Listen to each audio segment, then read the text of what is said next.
মোদী সরকারের দলের দুঃখী অসহায় বিধবা গরিব মহিলা। আমার নাম সুজান বিবি। আমার স্বামীর নাম শেখ মুর্শিদ আলী।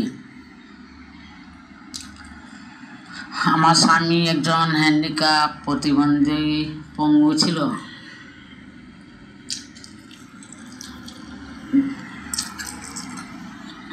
বিবাদীগণ সবাই প্যান্দাসু হুমকি দেখিয়ে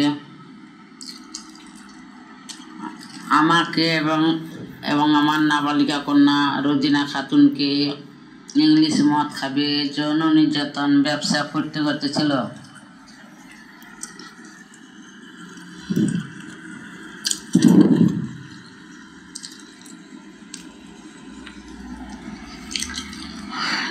বিবাদীগণ সবাই প্যান্দাসু হুমকি দেখে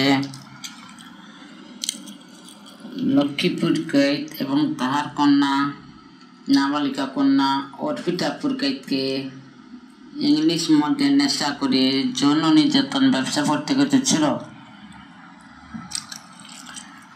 বিবাদীগণ সবাই প্যান্দাসু হুমকি দেখে আমার ঘরে সমস্ত জিনিসপত্র এবং আমার ধর্ম ভাইয়ের ঘরে সমস্ত জিনিসপত্র চুরি করে লইয়া গেছিল।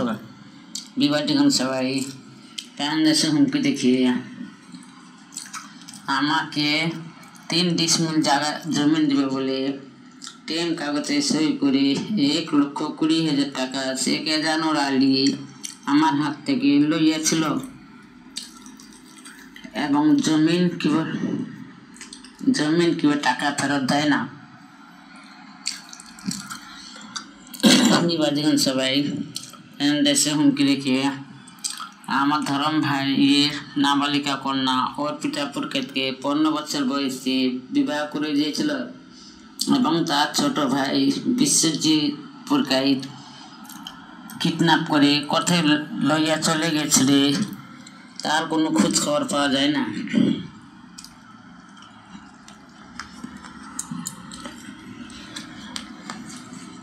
বিবাদীগণ অত্যাচারে আমি প্রাণ বাঁচানোর তাগিদায় ভীম রাজ্য চলে গেলে খুব চক্রান্ত করে তারা সবাই আমার মাটির ঘর ভাঙে ফেলে দিয়েছিল এবং আমার গাছের সমস্ত ডালপালা কেটে লইয়াছিল।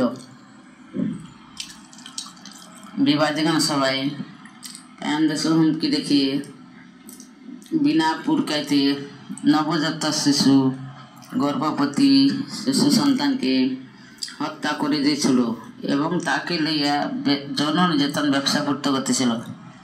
বিবাদীগণ সবাই প্যান্দাসু হুমকি দেখে লক্ষ্মীপুরকাইতে প্রথম গর্ভবতী নবজাত শিশুকে হত্যা করে দিয়েছিল এবং তাহাকে লইয়া যৌন নির্যাতন ব্যবসা করতেছিল। আমি বিবাদীগণের সঠিক বিচার চাই। আমি আগামী দিনে বাড়ি ফিরতে চাই।